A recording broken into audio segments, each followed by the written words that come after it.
So let's now turn to this morning's session, and we'll begin with a speaker tasked with setting the context for our next 2 days.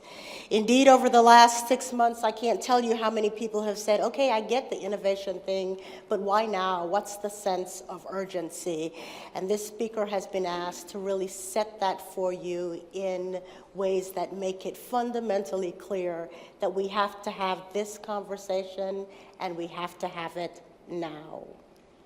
He's going to share why successful companies and communities will be the ones fixated on the question of how they innovate to compete in this era of accelerating everything. As technology drives changes in how we live, how we govern, how we do business, this speaker will help us all better appreciate the opportunities and the risks that abound. Before I turn things over, I do want to note that he will have time to take at least one audience question following his presentation.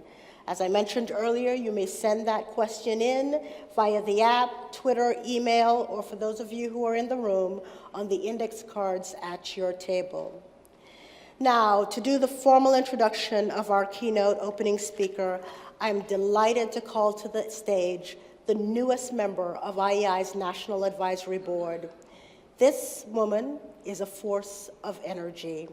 She serves as Executive Vice President of External Affairs and Strategic Policy for Duke Energy.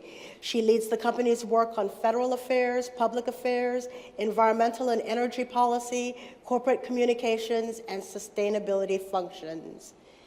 You all know this is true. With ever-increasing advances in technology helping to drive new models for power generation and delivery, it's hard to think of anyone any better to help us embrace the urgency of now. Please help me welcome to the stage Jennifer Weber.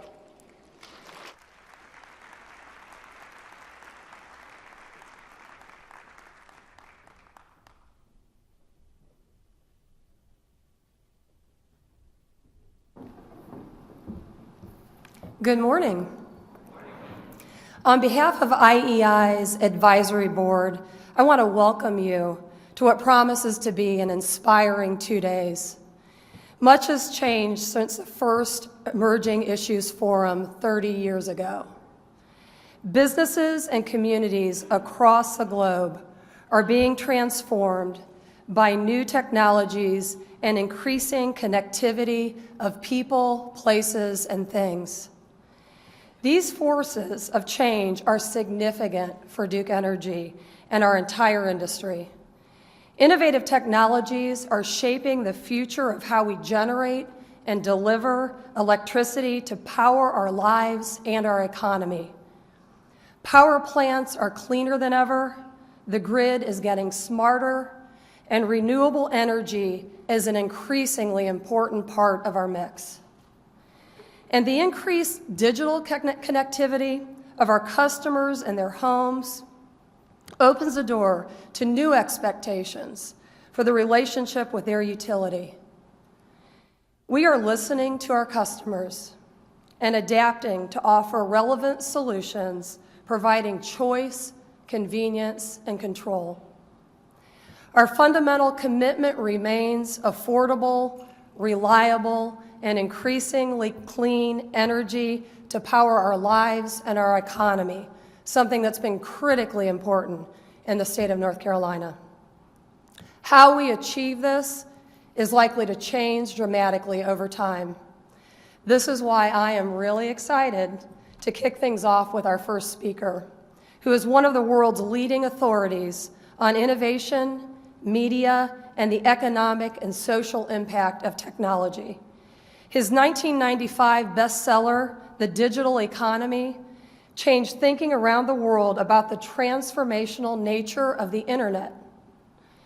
The author or co-author of 15 books, he was ranked 4th among the world's most influential management thinkers in 2013 by Thinkers 50 and awarded its Global Solutions Award.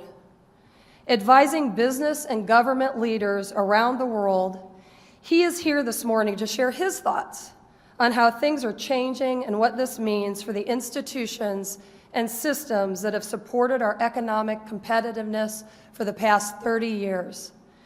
Before welcoming Don Tapscott to the stage, let's first enjoy a brief video that highlights changes in the workplace over the past few decades.